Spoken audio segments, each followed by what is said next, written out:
नमः समय साराय स्वानुभूत्या चकास्ते चित्स्वभावाय भावाय सर्वभावान्तरक्षिते वन्दितु सर्वसिद्धे धुवमचलमणोवमं गदिं पत्ते भोक्ष्यामि समय पाहुड निर्मो सुध केवली बड़िदम। समय सारजी ग्रंथादिराज और निर्जराधिकार पर अपनी चर्चा चल रही है और यहाँ सप्त भयों की चर्चा अमृतचंद आचार्य देव कर रहे हैं। जब कुंद आचार्य भगवान ने कहा कि निशंक होते हैं इसलिए निर्भय होते हैं, तो इस बात पर अमृतचंद आचार्य देव ने सप्त भयों की चर्चा की और अब आगे 8 अंग की चर्चा करेंगे। तो उसमें कारण क्या दे रहे हैं कि ये जीव सप्त भयों से रहित क्यों हो जाता है। बोलो, एक लाइन बराबर से बोली जा रही है। क्यों हो जाता है कि अपने सहज ज्ञान का निरंतर अनुभव करता हुआ, सहज ज्ञान का निरंतर अनुभव करता हुआ निशंक रहता है, निर्भय रहता है। उस निशंक और निर्भयता में उसको इस लोक और परलोक का भय नहीं होता। क्यों? क्योंकि मैं सहज ज्ञान वाला हूँ। सहज ज्ञान वाला हूँ मतलब त्रिकाली हूँ, ध्रुव हूँ, भगवान आत्मा हूँ। ऐसा देखो ये बहुत समझने की बात है। मैं सहज ज्ञान वाला हूँ मतलब अपने को पर्याय रूप जान रहे हैं, पर्याय रूप जान रहे नहीं। सहज ज्ञान से द्रव्य मुख्य होता है, लक्षण से लक्ष्य प्रसिद्ध होता है। बोल रहे हैं सहज ज्ञान और जान रहे हैं ज्ञायक। ये तो सब समझने की बातें होती है, अंडरस्टूड। इसका अर्थ ये नहीं समझना चाहिए कि वे पर्याय रूप अनुभव कर रहे हैं अपने को। ठीक है, ये सावधानी होती है। तो इस तरह से अपन ने 155 कलश का स्वाध्याय किया। अभी देखो 156 श्लोक। एषैकैव हि वेदना यदचलं ज्ञानं स्वयं वेद्यते निर्भेदोदित वेद्य वेदक बला देकं सदा नाकुलैः नैवान्यागत वेद नैव हि भवेत् तद्भी कुतो ज्ञानिनो निःशङ्कः सततं स्वयं ससहजं ज्ञानं सदा विन्दति। देखो क्या कह रहे हैं। अब वेदना भय का काव्य कहते हैं। पहले भी अपनी चर्चा हुई वेदना के एंगल से। वेद्य वेदक संबंध, वेदक वेदन करने वाला और वेद्य जिसका वेदन किया जाता है। वेद्य और वेदक, वेदक मतलब वेदन करने वाला अर्थात जानने वाला, और वेद्य जिसका वेदन किया जाता है, जिसको जाना जाता है। तो ये वेद्य वेदक संबंध एक ही द्रव्य में होते हैं। ठीक है, अब फिर से समझना। एक एंगल से वेदक डायरेक्ट आत्मा को कहते हैं,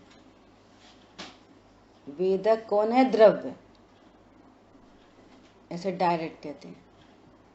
और एक एंगल से भेद से चर्चा करेंगे तो आत्मा तो त्रिकाली ध्रुव निष्क्रिय है, वेदन करने वाला ज्ञान है, और ज्ञान से अभेद करके वस्तु को वेदक कह देते हैं। ये सब टेक्निकल बातें हैं समझने की। अब तक तो अपनी इतनी तैयारी हो जानी चाहिए। जानने वाली कौन है? पर्याय। फिर आत्मा को क्या बोलते हैं? जानने वाला। शुद्ध आत्मा मेरा नाम, मात्र जानना मेरा काम। ये तो सब अंडरस्टूड हो गई बात है। क्यों कहते हैं जानने वाला? जिसमें ज्ञान नहीं है वो मैं नहीं हूं। मैं जानता हूं इसका मतलब करता नहीं हूं। ये उसके लॉजिक है।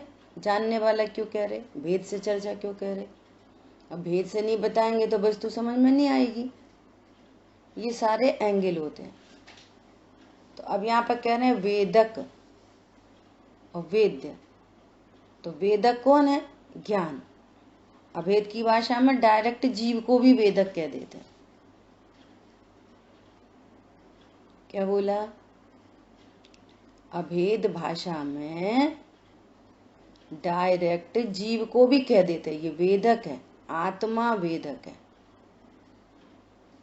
और भेद करेंगे तो त्रिकाली ध्रुव परम निष्क्रिय पदार्थ, और वेदक है ज्ञान की पर्याय। कौन दोहराएगा इस बात को? 3-4 बार बोल दी।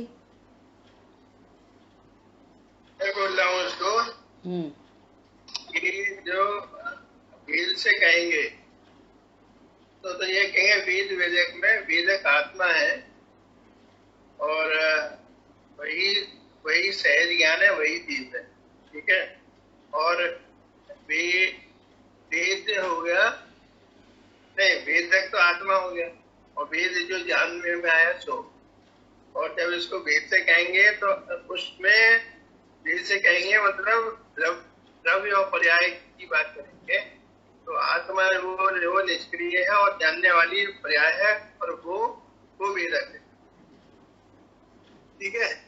आपने पहले भेद बोल दिया था। अभेद से आत्मा वेदक, हाँ, और भेद से ज्ञान वेदक, बस।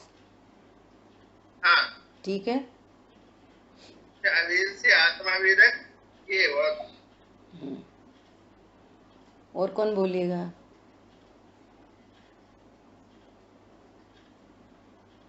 और कौन बताएगा? बताओ। वेदक एक ही द्रव्य में होते हैं। वेद यानी जिसका वेदन किया जाता है, और वेदक वेदन करने वाला जैसे ज्ञान, और उसको अभेद से आत्मा भी बोल देते हैं, द्रव्य से भी बोला जाता है, जानने वाले को भी। ठीक है। अब ये सिद्धांत है, यूनिवर्सल ट्रुथ है कि दो द्रव्यों में वेद्य वेदक संबंध होता ही नहीं है। ऐसी लगा लो, दो द्रव्यों में कर्ता कर्म संबंध होता ही नहीं है। दो द्रव्यों में भोक्ता भोग्य संबंध होता ही नहीं है, होता ही नहीं है। मिट्टी स्वयं कर्ता होकर घड़े रूप परिणमित होती है। ऐसे बहुत एग्जाम्पल आ गए। ठीक है। तो अब यहाँ पर ये कह रहे हैं कि जो ज्ञान है वो ज्ञानमय बनने वाले ज्ञेयाकार, ज्ञानमय बनने वाले ज्ञेयाकार, जिसको दूसरी भाषा में बोले ज्ञानाकार, पर की सापेक्षता में उसको ज्ञेयाकार कहते हैं, स्व की सापेक्षता में उसको ज्ञानाकार कहते हैं। बात तो एक ही है। जो ज्ञेयाकार है वही तो ज्ञानाकार है। किसको जाना? तो पर द्रव्य की अपेक्षा से बात करेंगे, ज्ञेय को जाना। ज्ञेय को जाना वो गे के कारण बना कि ज्ञान के कारण ही बना? बोलो। ज्ञान अपने गे आकार को लेके स्वयं उत्पन्न होता है, तो वो ज्ञान के कारण बना। तो वो गे मेड है कि ज्ञान मेड है? दर्पण में जो झलक रहा है वो मोर, दर्पण में झलकने वाला मोर खून हड्डी मांस का है कि दर्पण की रचना है? दर्पण की रचना है। तो वो दर्पण स्वयं के मोर का ही वेदक है कि बाहर के मोर का वेदक है? ऐसे ही यहाँ ज्ञान स्वयं में बनने वाला जो ज्ञेय आकार है उसको ही जानता है कि पर को जानता है? पर का वेदन कर रहा है। पर जैसा आकार होने के कारण ऐसा उपचरित असद्भुत व्यवहार से कहा जाता है। और पर लक्ष्य, पर का लक्ष्य हुआ है बस, पर आया गया नहीं है ज्ञान में, ओनली पर लक्ष्य हुआ, आया गया नहीं। और उसी समय कषाय उत्पन्न हुई, तो अपनी ही वो कषाय भी ज्ञान में झलकी। कषाय भी, एक कषाय बाहर है और एक कषाय ज्ञान में है, जो ज्ञान मेड है। तो ज्ञान उसको ही जान रहा है। तो ये संबंध कहाँ बना? एक द्रव्य के अंदर अंदर। तो ये सब संबंध बन गया। अब ज्ञान में क्या हुआ? ऐसा सब होने पर ज्ञान में क्या हुआ? अच्छा, त्रिकाली ध्रुव में क्या हुआ? मैं तो ध्रुव हूं, तो ध्रुव में क्या हुआ? कोई पर लक्ष्य से ज्ञेयाकार ज्ञान में बन गया और उसी संबंधी कषाय उत्पन्न हुई, तो वो कषाय भी ज्ञान में झलक गई। तो ये पूरा कार्यक्रम ज्ञान में झलकना आदि हुआ। तो ज्ञान किसको जान रहा है? अपनी ही पर्याय को। पर संबंधी पोतानी पर्याय नु जाने छे, जान रहा है अपनी ही पर्याय को। तो किसका वेदन कर रहा है? खुद का ही वेदन कर रहा है। अपने द्रव्य गुण पर्याय से बाहर वस्तु जाती ही नहीं, वेदन हो रहा है अपनी ही पर्याय का। तो पर्याय में भी, जानने वाली पर्याय में भी क्या हो गया? जानने से जिसको जानता है उस रूप नहीं होता। बोलो। जिसको जानता है उस रूप, ज्ञान ही कुछ, उसमें ज्ञान में ही कुछ नहीं होता। तो फिर मैं तो भगवान आत्मा हूं, मेरे में क्या हुआ? तो इस प्रकार जानते हुए उनको वेदना भय नहीं होता। कैसे नहीं होता वेदना भय? इसकी टेक्नोलॉजी क्या है? गर्मी का ज्ञान हुआ और टेम्परेचर 40 डिग्री सेल्सियस, सब लोगों के लिए, सारे जीवों के लिए 40।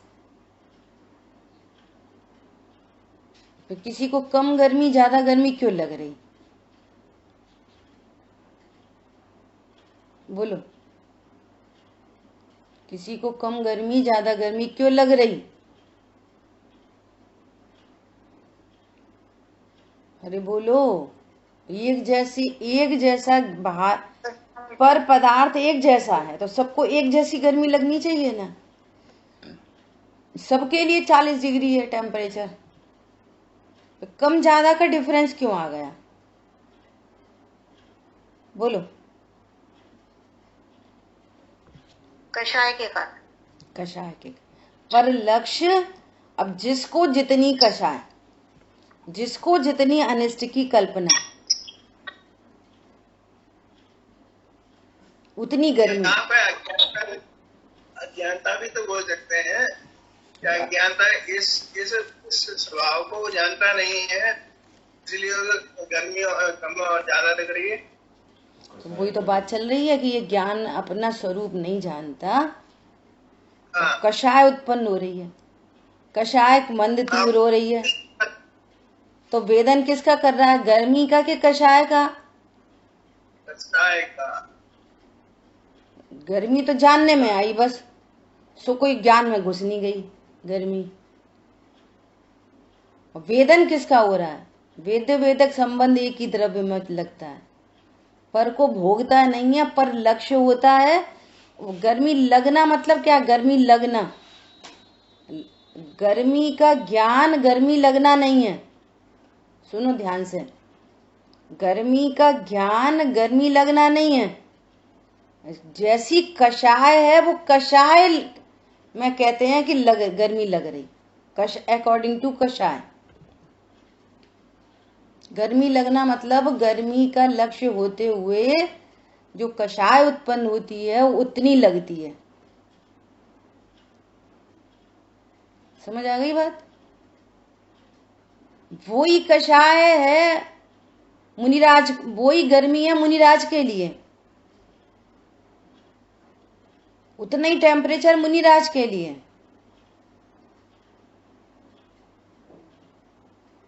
और मुनिराज को गर्मी का ज्ञान हो रहा है, गर्मी से अनिष्ट की कल्पना नहीं है। वेद्य वेदक संबंध एक ही द्रव्य में होता है, अपने स्वभाव को जानते हैं। मैं तो परम निष्क्रिय पदार्थ हूं।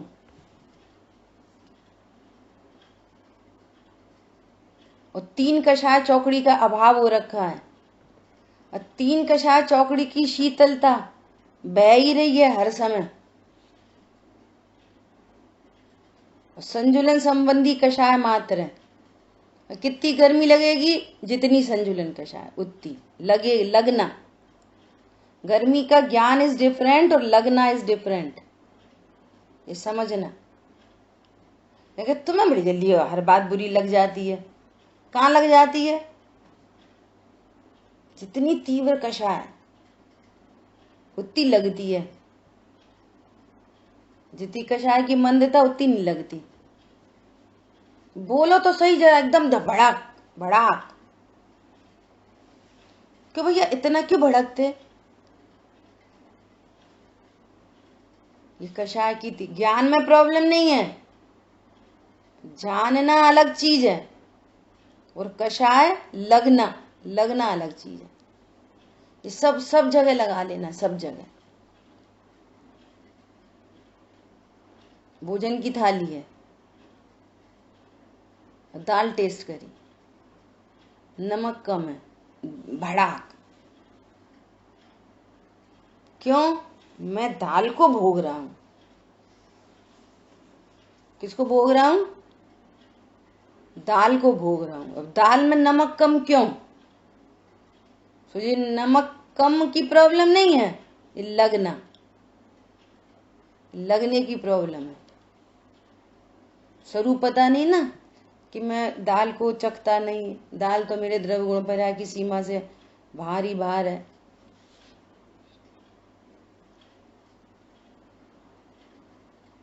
एक तो अज्ञानता में भी कषाय की मंदता और एक स्वरूप जानकर कषाय का अभाव,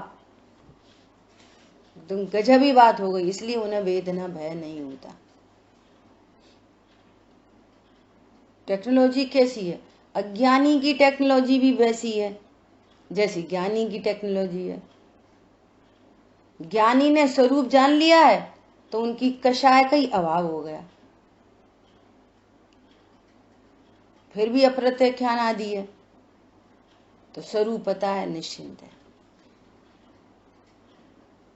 यहाँ स्वरूप ही नहीं पता, स्वरूप भी नहीं पता और कषाय अनंतानुबंधी है। सो ऐसी मारा मारी हो रही है, वे भयभीत रहता है। देख लो आप, अभी छोटा बच्चा है ना, उसको ज्यादा समझ नहीं है। अब वो खेलने में मस्त वाला बच्चा है, खेलने में मस्त है, चोट लग गई, गहरी चोट है। अब वही चोट का ज्ञान मम्मी को और उसी चोट का ज्ञान बच्चे को। बच्चा कह रहा है कुछ नहीं, और मम्मी को दुख उत्पन्न हो रहा है, कषाय। देखो यहाँ एक क्षेत्रावगाह संबंध है, तो बच्चे का तो एक क्षेत्रावगाह संबंध है। पॉइंट समझना बहुत गहरा है। और उसको यहाँ पे कोई कांटा लग गया ऐसा लोहे का, और ऐसा लाइन बन गई। और थोड़ा थोड़ा खून भी छलक रहा है। वो क्या कह रहा है, अरे कुछ नहीं कुछ नहीं कुछ नहीं कुछ नहीं कुछ नहीं। तो अज्ञानता की कहानी में वो कुछ नहीं क्यों कर रहा है, ज्ञान तो उसको हो रहा है। उसको तो एक क्षेत्रावगा संबंध भी है, और तो भी कषाय की उस संबंधी कषाय की मंदता, वेदन कम है। और माँ को तो एक क्षेत्रावगा संबंध भी नहीं है, उसको तो चोट भी नहीं लगी है। बोलो। और यहां पर तीव्र कषाय उत्पन्न हुई। वेदन किसका हो रहा है, बच्चे का, बच्चे की चोट का। बोलो, कर सकती है बच्चे का वेदन, बच्चे की चोट का वेदन कर सकती है? नहीं कर सकती। अंदर ही अंदर मेरा पुत्र, पुत्र का लक्ष्य, और वो लक्ष्य होते हुए और वो तीव्र कषाय। तो वेदन किसका हो रहा, इस बच्चे की चोट का कि कषाय का? बोलो।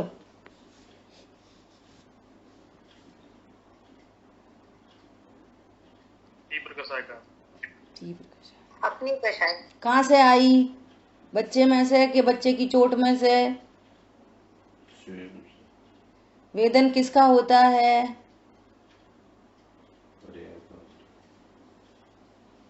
बोलो। अनेकों इष्ट अनिष्ट की कल्पना है, अनेकों इष्ट अनिष्ट की कल्पना है, अनेकों, अनंत अनंत असंख्यात लोक प्रमाण।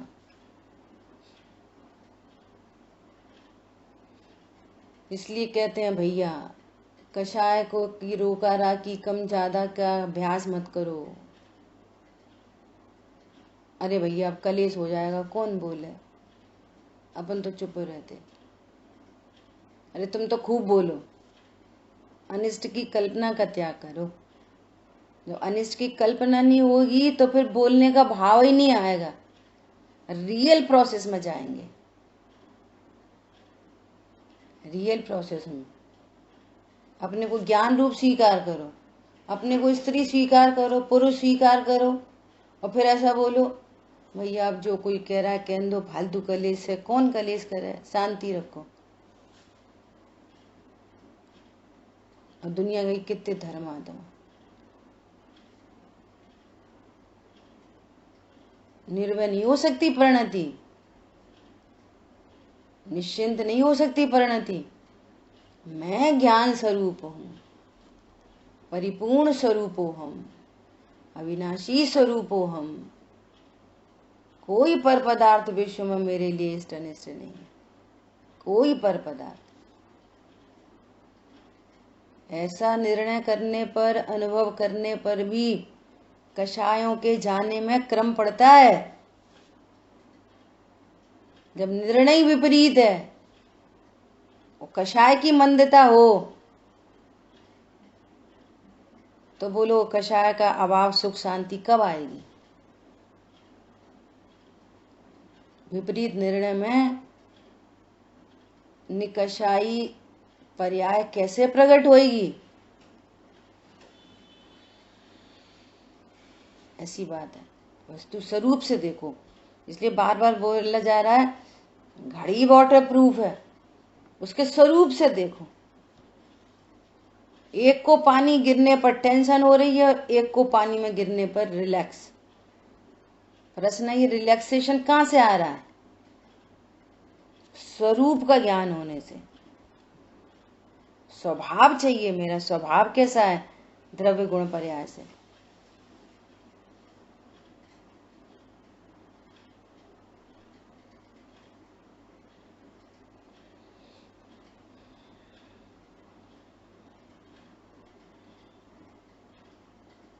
कैसे कैसे रहस्य भरे हैं।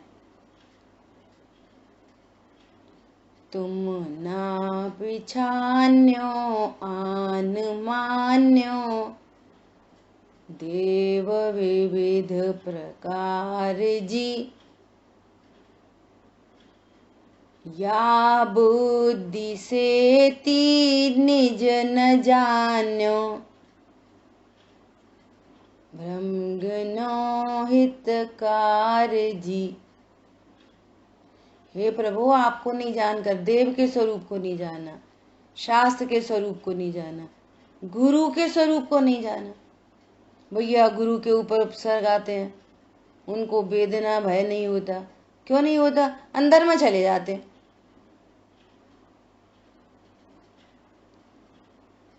क्या होता अंदर, क्या होता तुम ना पहचान्यो।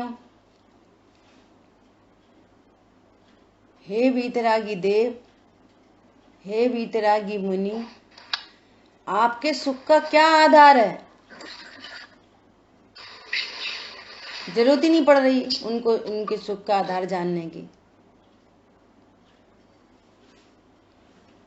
हम तो जाते चावल चढ़े आते, पड़े आते, आ जाते, बस खत्म। तो कितनी बड़ी बात लिखी है, तुमको नहीं जानकर मैं दुखी हूं आज तक। हे प्रभु, आपको नहीं जानकर मैं दुखी हूं। पता चल जाए कि आप कैसे सुखी हुए तो उस विधि को मैं भी अपना लेता। और आपको ही कुछ कुछ आन मान्य कुछ भी मान लिया, वीतरागी को रागी मान लिया, साक्षी जीव को कर्ता जीव जान लिया। तुम ही विश्व के पालनहारे हो, तुम ही कर्ता हो, अधम उद्धारक हो। समझ में आ रही है बात? कुछ भी जान लिया, देव को, गुरु को, शास्त्र को। पंडित साहब ने लिखा, देखो देखो मुनिराजों पर कैसे कैसे उपसर्ग हुए।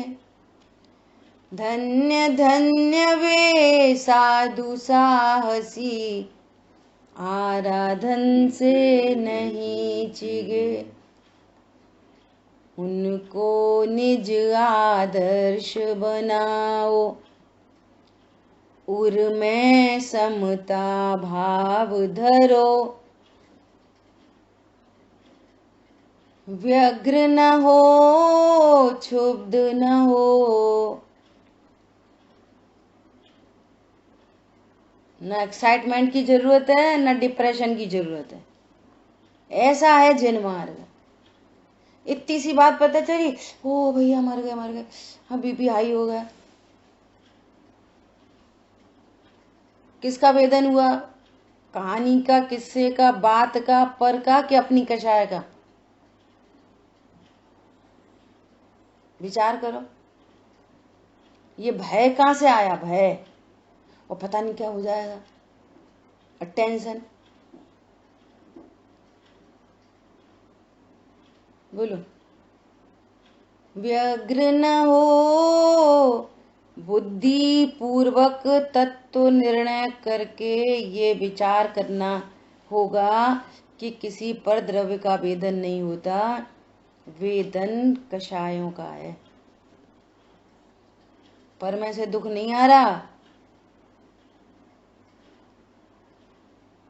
ऐसा हो गया इसलिए दुखी नहीं, ऐसा हो गया इसलिए सुखी नहीं। जीव की स्वयं की कषाय है। एक ही घटना पर एक कम दुखी, एक ज्यादा दुखी और एक सहज है। ठीक है, जैसा होना। घटना एक ही है, तीन जीव है, तीन के तीन तरह के परिणाम। क्यों?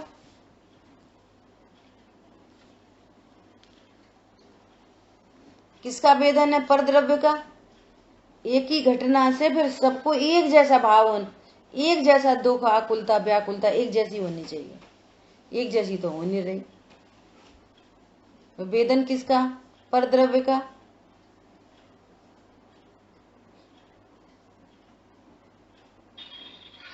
बहुत इम्पोर्टेंट बात है ये।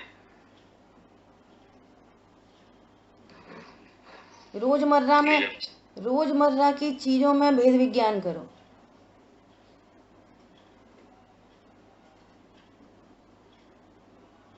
रोजमर्रा देखो, चीजें दिखती हैं, दृष्टि बन जाती है। दृष्टि बनाओ, दिखती है।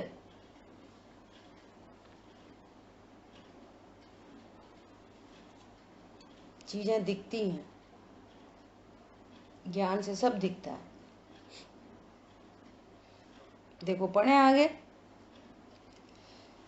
शांतनु पढ़ो। शुरू से। हम्म। अवेदना भय का काव्य कहते हैं। अभेद स्वरूप वर्तते हुए वेद्य वेदक के बल से, अर्थात वेदक और वेदक अभेद ही होते हैं, ऐसी वस्तु स्थिति के बल से एक अचल ज्ञान ही स्वयं निराकुल पुरुषों के द्वारा, ज्ञानियों के द्वारा सदा वेदन में आता है। गजब हो गई। वेदना भय कैसे नहीं होएगा? टेक्नोलॉजी तो अपनानी नहीं है, स्वरूप समझना नहीं है। हे भगवान, कोई वेदना नहीं होए, हे भगवान, हे भगवान। वो है ना लाइन उसमें, नहीं वेदना सतावे, तुम तब तो नहीं निर्णय नहीं करोगे तो जरूर सताएगी। कैसे नहीं सताएगी वेदना? ऐसे गाने से वेदना नहीं आएगी। ज्ञानियों को क्या हो रहा है? ज्ञानियों को ज्ञान में, अभी चर्चा हो गई पूरी, ज्ञान में स्वयं की पर्याय में, जिसको बाहर की तरफ से ज्ञेयाकार कहते हैं, उसी को ज्ञान सापेक्षता में ज्ञानाकार कहते हैं। अब ज्ञानाकार के नाम पर भी ज्ञान में क्या बना? ज्ञानाकार के नाम पर भी ज्ञान में क्या है? कुछ नहीं, सहज ज्ञान, ओनली ज्ञान ज्ञान ज्ञान ज्ञान ज्ञान। तो वो ज्ञानाकार को वेदन करता है। हाँ, अब ज्ञानाकार के नाम पर भी क्या है? ज्ञान ज्ञान है बस। तो अपने को सहज ज्ञान रूप अनुभव करते हैं। ज्ञान दर्पण में बहुत सारे गे झलक रहे हैं, बहुत सारे प्रतिबिंबित हो रहे हैं। हम दर्पण को क्या देख रहे हैं? दर्पण को दर्पण ही देख रहे हैं, बहुत सारा झलकता रहे। दर्पण में सुअर झलक जाए तो एक सुअर बाहर, एक सुअर अंदर, तो हमें ये विकल्प आता है दर्पण दो। ओ दर्पण में सुअर झलक गया, दर्पण दो। कितना निशंक है ज्ञान दर्पण के बारे में कि झलकन पूरी और दर्पण अप्रभावी। झलकने से दर्पण खराब नहीं होता। भैया ऐसा दृष्टांत सुनाते कि एक 16 वाली माता जी थी, उनकी पूरी शुद्ध रसोई बनी और वहीं पे एक दर्पण लगा था। कोई कोई के चौका होते ना ऐसे कि जो जिनकी खिड़की सड़क पे खुलती है, दरवाजा सड़क पे खुलता है, तो उसमें सुअर झलक गया दर्पण में, वो दर्पण लगा चौका में। बोलो, तो पूरी रसोई खराब हो गई कि नहीं हो गई? माता जी टेंशन में आ गई, भैया आज खाना हम नहीं खाएंगे। क्यों नहीं खाओगे माता जी? टेंशन में क्यों दिख रही हो? क्या परेशानी हो गई? आज तो इतनी बढ़िया बिल्कुल अटपहरा घी का दाल बाटी चूरमा बना है, कचू बनो हुए, हम नहीं खाएंगे। क्यों नहीं खाएंगे? पूरी रसोई अशुद्ध हो गई।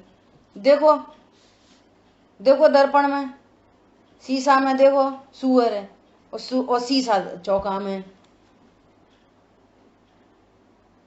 शीशा में कौन है? सुअर। और शीशा कहाँ पे है? चौका में। समझ आई नहीं आई?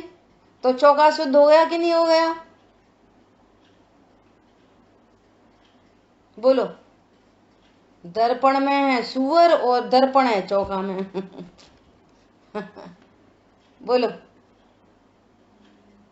पूरी रसोई हो गई खराब, हम तो नहीं खाएंगे। अब बच्चे ने समझाया, बहू ने समझाया, देखो माता जी सुअर वो गली में, इसमें तो इसका प्रतिबिंब बन रहा है। जब दर्पण में ही नहीं है तो चौका में कहाँ गंदगी हो गई?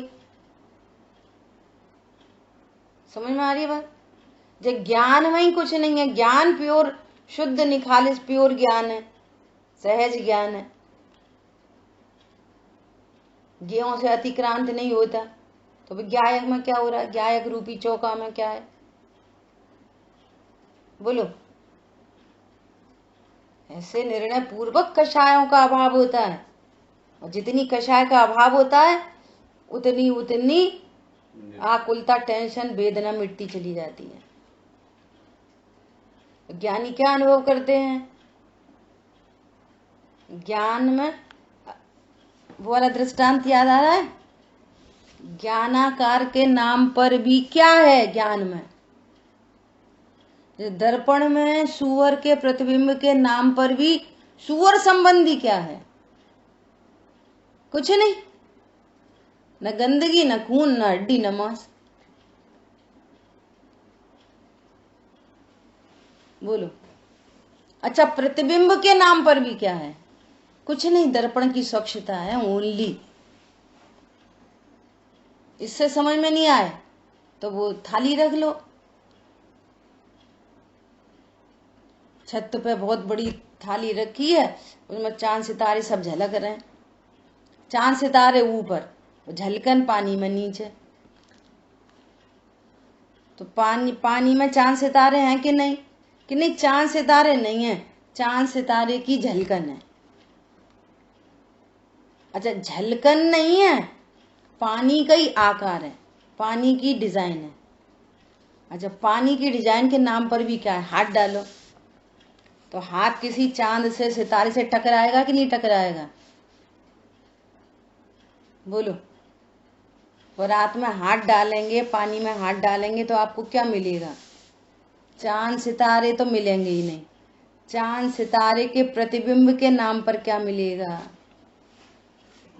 अच्छा, प्रतिबिंब के नाम पर कुछ नहीं मिलेगा, तो पानी के ज्ञानाकार, पानी के आकार के रूप में क्या मिलेगा? क्या मिलेगा? टटोए के देखो, सुमन जी ऐसा कहते हैं, टटोए के देखो। पहले बोलेंगे झरिया ला, पानी में झरिया ला, और झरिया से निकाल के देखो कितने चांद सितारे निकलेंगे। झरिया में क्या आएगा? कि कुछ नहीं। अच्छा, झरिया में कुछ नहीं आया, टटोए के देखो तो क्या मिलेगा? पानी पानी पानी। समझ में आ रही है? ज्ञानाकार के नाम पर भी क्या? कुछ नहीं, ज्ञान की स्वच्छता।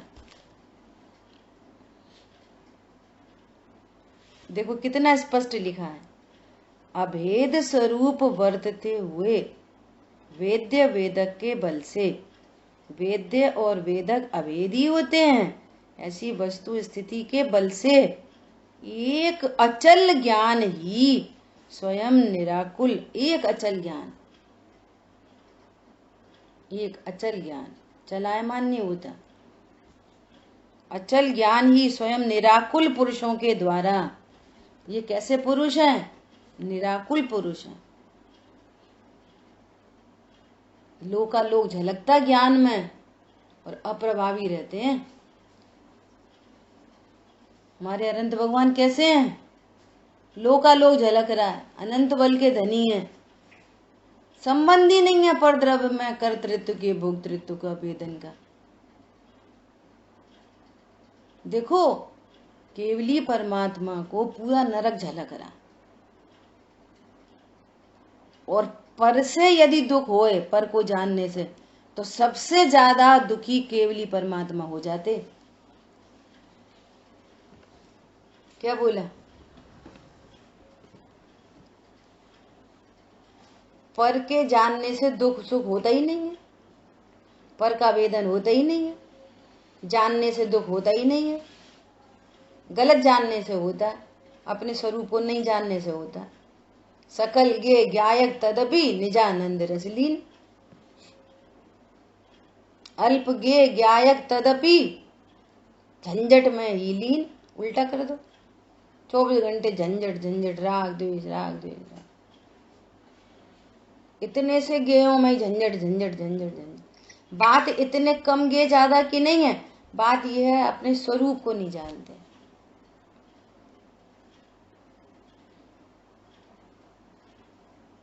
एक प्रश्न है, ये सेंटेंस आया,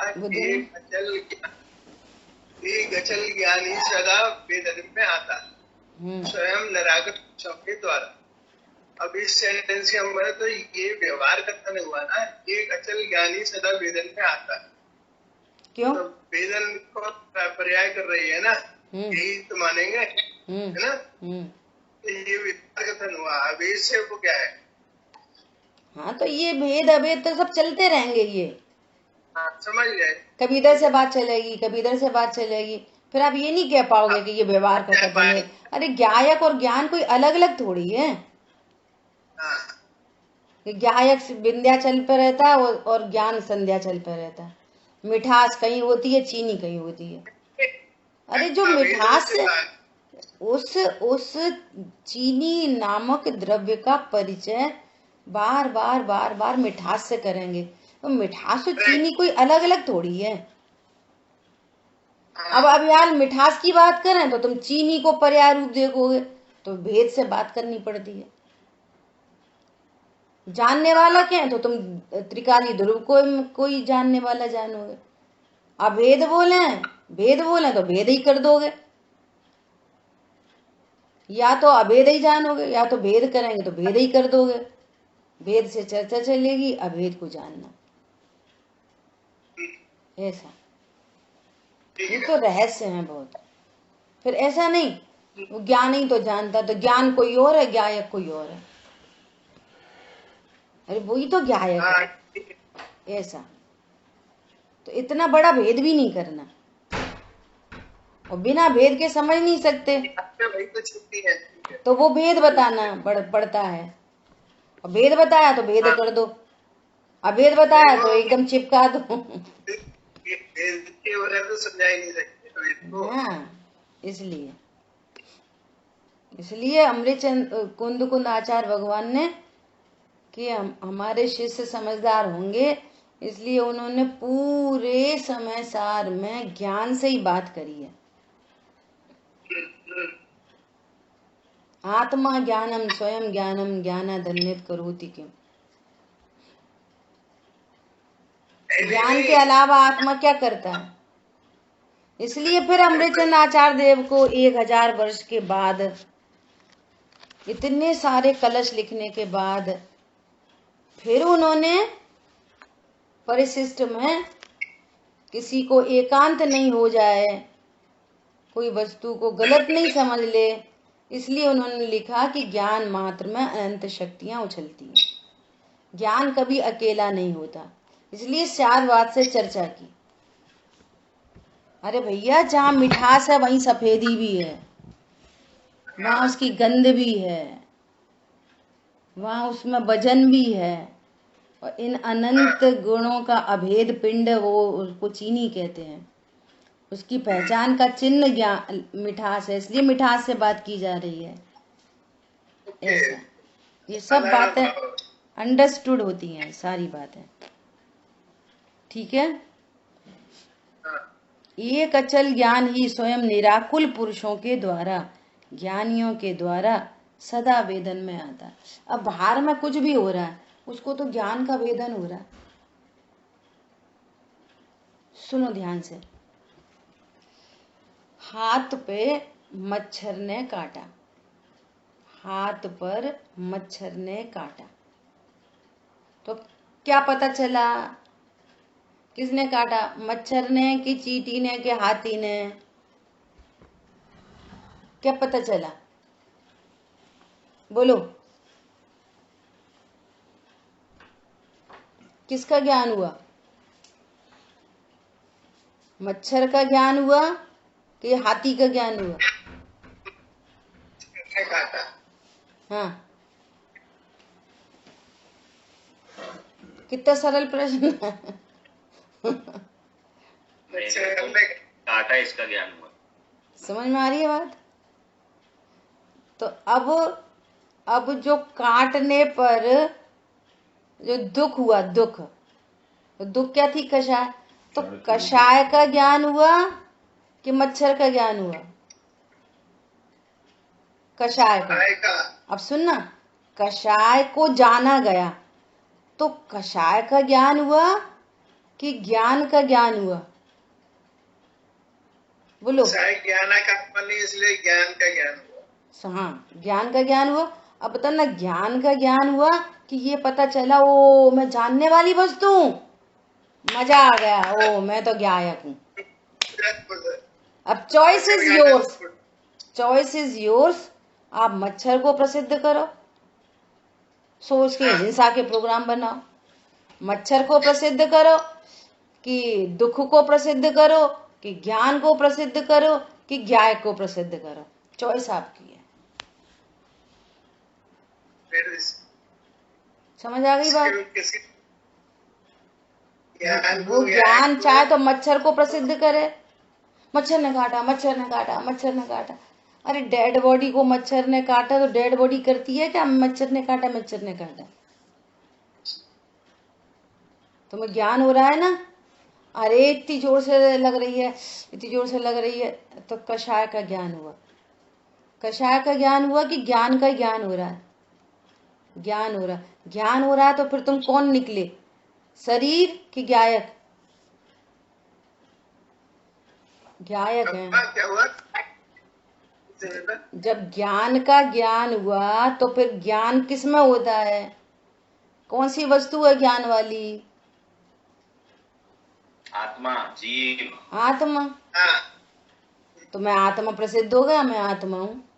ज्ञान की प्रतिपल उठे तरंग, झांकता उसमें आत्म राम, ये ज्ञानियों का कार्यक्रम है। अज्ञानियों का, ज्ञान की प्रतिपल उठे तरंग, झांकते उसमें गे अनंत, फिर एक गे अच्छा एक गे बुरा, फिर अनंत राग देश की उत्पत्ति। समझ आ गई बात? इस प्रकार से वेदना, जब ऐसे स्वरूप को का निर्णय अनुभव करते हैं तो एग्जैक्टली अनंतानुबंधी का अभाव होकर निश्चिंता निर्भरता प्रकट होती है, और एनी कंडीशन में वो शांति धारा चलती रहती है, और वे अपने को सहज ज्ञान वाला निरंतर अनुभव करते हैं। इस विधि से वेदना नहीं सताती। तो जिस ज्ञायक के आश्रय से उनको वेदना नहीं है, ऐसा ज्ञायक तो तुम भी हो, तुम्हारे पास नहीं है, तुम्हारे पास दूर नहीं है, तुम ही हो। ऐसा ज्ञायक तो हमारे पास भी है, हम अर्चना जैन और हमारे पास ज्ञायक, ऐसे ज्ञायक नहीं, हम ही ज्ञायक हैं, हमारे पास ज्ञायक नहीं, हमें ही ज्ञायक, हम ज्ञायक हैं, हम ऐसे ज्ञायक हैं। तो फिर वेदना भय नहीं होता, कषाय का अभाव हो जाता है, वेदना उत्पन्न नहीं होती।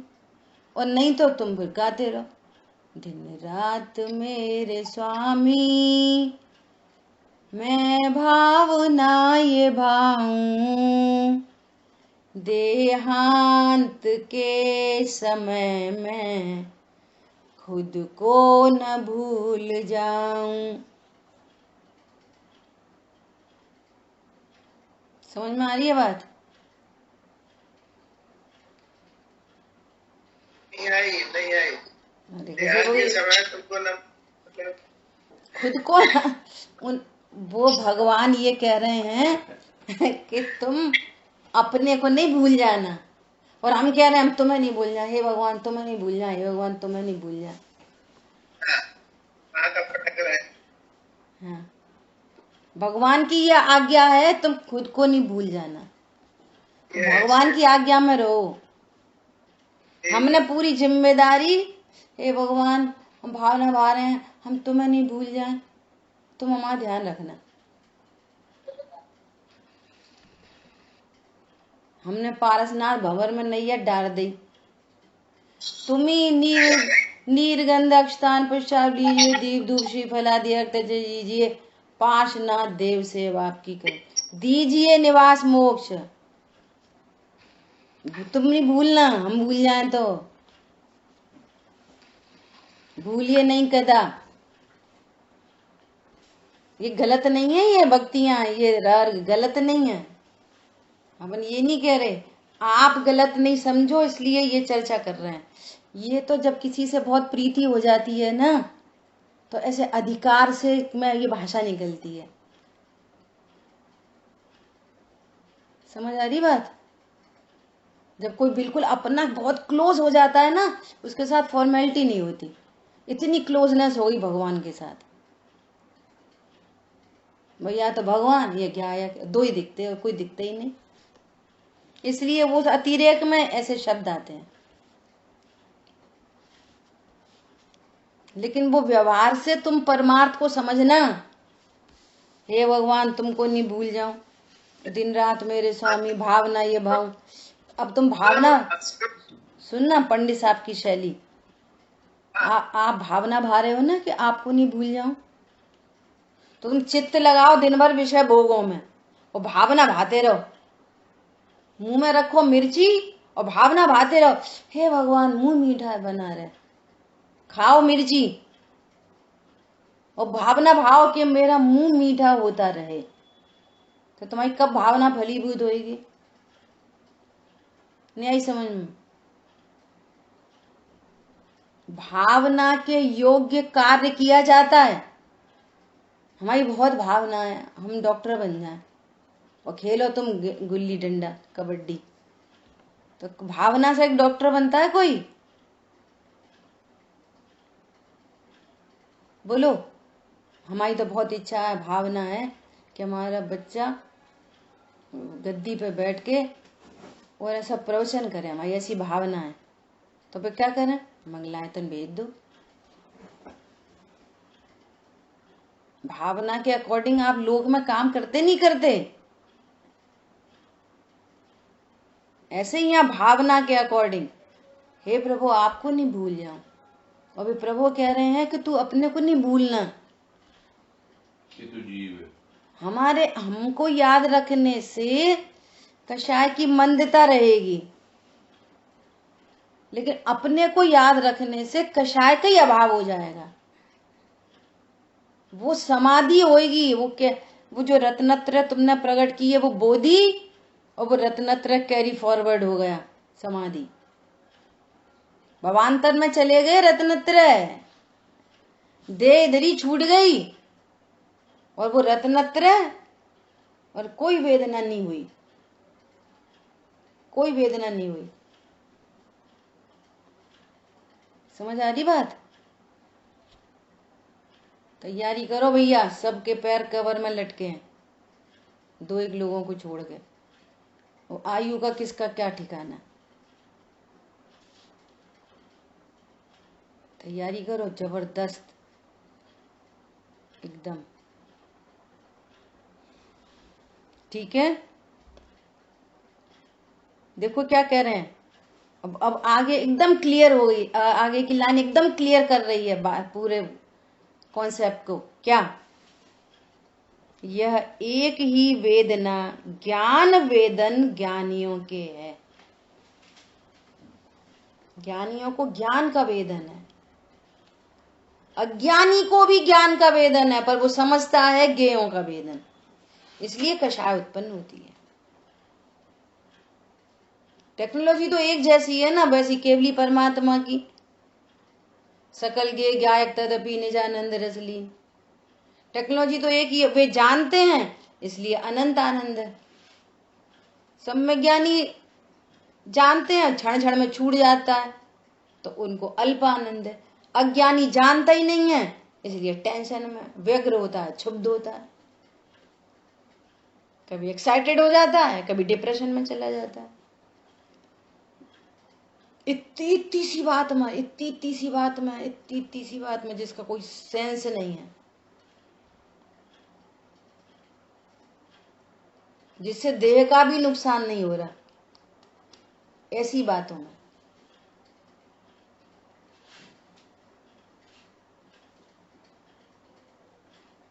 समझ आ गई बात? ज्ञानियों को किसका वेदन है? ज्ञान का। अब देखो, अब बी अलर्ट, बिल्कुल कंफ्यूज नहीं होना। अब अभेद की भाषा देखो आगे लिखी आ रही है, अपन ने पहले ही चर्चा कर दी। ज्ञायक वेदक है, ज्ञान वेद्य है, ऐसी चर्चा आ जाएगी।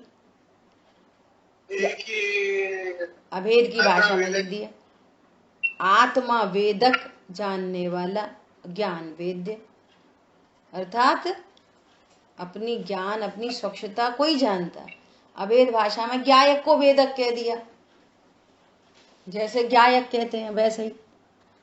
ठीक है, ये अभेद भाषा है। ज्ञानी के ये ज्ञान वेद, ज्ञान वेद्य मतलब ज्ञान अपनी स्वच्छता का ही वेदन करता है। ज्ञान, अच्छा ठीक है, आत्मा वेदक कह दिया और ज्ञान वेद कह दिया। ज्ञान में जो भी बनने वाले ज्ञेयकार हैं उसको आत्मा जानता है, ऐसा कह दिया। तो ये अभेद की भाषा में बोला गया। अब शब्द मलेच्छ नहीं बनना, शब्द के ही पीछे पड़ जाओ, पीछे नहीं पड़ो शब्दों के, तो फिर टेंशन होती है, झंझट होती है। भाव पकड़ लो, बस भाव पक्ष पकड़ो। नहीं देखो ग्रहण कही थी, देखो उनने ग्रहण कही थी, देखो उनने ग्रहण कही थी। एक ग्रहण का अर्थ है बैठना, एक ग्रहण का अर्थ है भोजन करना। अब शब्द के पीछे पड़ोगे तो कैसे काम चलेगा? भाव निकालने पड़ेंगे, भाव निकालो, आगे बढ़ो। ये अभेद की भाषा में बोला गया है। बस ज्ञानी के दूसरी कोई आगत पुद्गल से उत्पन्न वेदना होती ही नहीं। पुद्गल से उत्पन्न वेदना होती ही नहीं।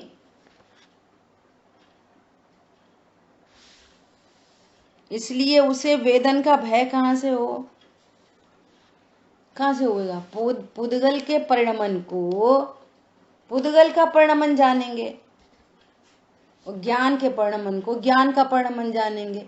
जब ज्ञान के परिणमन को ज्ञान का परिणमन जानते हैं तो कषाय उत्पन्न नहीं होती। कषाय उत्पन्न नहीं होती तो निराकुलता होती है, आनंद होता है। तो इधर पुद्गल का परिणमन और ये हमारे तो आनंद, और इधर पुद्गल का परिणमन और हाय मुझे ही हो गया, मुझे ही हो गया, अरे मेरी उंगली कट गई, अरे डॉक्टर ने बता दिया बीपी बहुत हाई है। अरे तेरा ब्लड नहीं है, हाई किधर से हुआ? तुम हाई कैसे हो गए? लगा लो, ज्ञान में ब्लड प्रेशर का ज्ञान और यहाँ उत्पन्न हुई कषाय। ब्लड प्रेशर से कुछ नहीं हुआ, कषाय से कषाय की टेंशन हो गई। समझ आ गई बात? क्योंकि मेरे में ब्लड नहीं है तो ब्लड का प्रेशर कहां से आएगा? समझ आ रही बात? ये शब्द नहीं है, ये तत्व ज्ञान करना इस प्रकार से। सही बात है, अपन तो क्या आया क्या, अपन में कहाँ का ब्लड प्रेशर, ऐसे नहीं, पूरे व्यवस्थित। क्या बोल रहे हैं? ज्ञानी दूसरी ओर एक तो अपने स्वरूप को जानते हैं, नंबर एक अस्थि से, और उधर से आगत पुद्गल से उत्पन्न वेदना उन्हें होती नहीं। इसलिए उसे वेदना का भय कहां से हो? पुद्गल का परिणमन पुद्गल में, ज्ञान का परिणमन ज्ञान में, ज्ञान का परिणमन में ज्ञायक रूप है। ज्ञायक रूप अनुभव करने से कषाय उत्पन्न नहीं होती, तो उसको वेदना कहां से होगी? तुमको वेदना नहीं चाहिए ना, कोई कुछ जानने में आए टेंशन नहीं हो चाहिए, तो अपने को ज्ञायक अनुभव करो। मैं ज्ञायक हूं ऐसा निर्णय करो, बारंबार निर्णय करो। अभी आएगा अकस्मात भय, अब नहीं हुआ तो, फिर ऐसा हो गया तो, अचानक कुछ हो गया तो। अचानक किस में होता है? पर में कि जीव में? त्रिकाली ध्रुव में अचानक क्या होता है? बोलो, कितना निर्भर होने का मार्ग है। ठीक है, वह तो स्वयं निरंतर, अब ये लास्ट लाइन सब में मिलेगी। क्यों होता है? वह तो स्वयं निरंतर निशंक वर्तता हुआ सहज ज्ञान का अनुभव करता है। सहज ज्ञान का अनुभव करता मतलब मैं ज्ञायक हूं ऐसा अनुभव करता है। भेद से, कभी भेद से कहेंगे अभेद समझना, अभेद कहेंगे तो कितना अभेद है, क्या भेद है, तो वो समझना। समझने का मार्ग है, सच्ची समझ से धर्म होता है। ठीक है, इस तरह से अपनी ये चर्चा हुई। और कल मीनल बहन जी ने प्रश्न किया था भोग भूमि का, तो उसका आंसर ये है कि भोग भूमि का जो क्राइटेरिया है वहां जाने का वो मंद कषा है। ऐसा नहीं है कि खाली जैन जो देव शार्दुल की आराधना करते हैं बेई उनको सम्यक दर्शन नहीं हो पाया और बेई चले गए वहां पर, ऐसा नहीं। अन्य मती भी भोग भूमि में जा सकते हैं।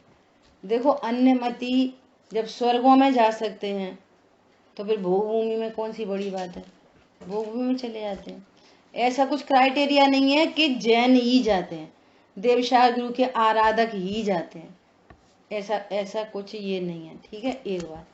दूसरी बात, कल मैंने ऐसा बोला था कि वहां पर भी जिन मंदिर होते हैं, तो फिर मैंने पूछा विद्वानों से, तो वहां कोई जिन मंदिर नहीं होते, भोग भूमि में जिन मंदिर नहीं होते। लेकिन भोग भूमि में जीव सम्यक्त को प्रकट कर लेते हैं, लेकिन संयम नहीं धारण कर सकते वे। तो फिर कैसे प्रकट कर लेते हैं जब मंदिर ही नहीं है, देवशाह गुरु नहीं है, कैसे प्रकट कर लेते हैं? ऐसे प्रकट कर लेते हैं कि पूर्व की देशना पूर्व में सुनी हो वो याद आ जाए, या अपन ने निर्णय करके रखा हो उसकी रिकॉलिंग हो जाए, या तो फिर देव आदि का किसी स्वर्ग के देवों का निमित्त बन जाए और उनसे कोई उपदेश मिल जाए, तो वो सम्यक को प्राप्त कर लेता है। ठीक है। और जहां पर अभी अपन विराजमान है ना, जिस जगह पे अपन अभी यहाँ पर पंचम काल चल रहा अभी, तो यही इसी भूमि पर छठवा काल आए, और छठवा काल के बाद में और फिर जब वो पहला काल आए, दूसरा काल आए, तो पहले जो पहला काल होता है वो पहला काल यहाँ पर उत्तम भोग भूमि का होता है, इसी जमीन पर, इसी जमीन पर। फिर दूसरा काल आएगा तो मध्यम भोग भूमि, इसी जमीन पर तीसरा काल आएगा तो जगन्य भोग भूमि, फिर इसी जमीन पर चौथा काल आएगा तो कर्म भूमि। जब भी पहला काल आएगा, ये चर्चा कर रहे हैं। दूसरी बात ये कि कुछ ऐसी भूमियां अभी हैं जहां पर हर समय पहला काल चलता है, उनको उत्तम भोग भूमि कहते हैं, जहां पर काल परिवर्तन होता ही नहीं है ना। तो अपने यहाँ पर भी भरत ऐरावत क्षेत्रों में भी पहले काल में उत्तम भोग भूमि, दूसरे काल में मध्यम भोग भूमि और तीसरे काल में जगन्य भोग भूमि यहीं पर ही होती है। समझ आ गई बात? ऐसा सो वो कोई बहुत बड़ी बात नहीं है। बात तो ये है कि तत्व ज्ञान करके और अपना काम करें। बहुत बार क्या जैसा अपन ऐसा बोलते हैं ना, अनंत बार ग्रीवक उपजायो, ऐसे अनंत बार भोग भूमि भी उपजायो। सो इनका अट्रैक्शन मिटे, स्वर्गों का, भोग भूमि का, वगैरह वगैरह का, और एकमात्र तत्व ज्ञान से अपना काम हो बस। ठीक है। आप क्या बताएं, किसके उपदेश से सम्यक प्राप्त हो जाता है? पूर्व के अभ्यास से तो होता है, और किसके उपदेश से? कोई देवगति से कोई देव आए और उपदेश दे दे। हाँ हाँ हाँ हाँ। और यहाँ से सभी देवगति में ही जाते हैं, भोग भूमि के। हाँ, भोग भूमि में जो जन्मता है वो स्वर्ग ही जाता है, और अपने अपने परिणामों के अनुसार अपनी अपनी जगह पाते होंगे। ठीक ठीक। जिन वाणी के ज्ञान से सूझे लोकालोक, सो वाणी मस्तक नमो सदा देते। बोलिए द्वाशांग मई जिनवाणी माता की जय। जय जिनेन्द्र सभी को।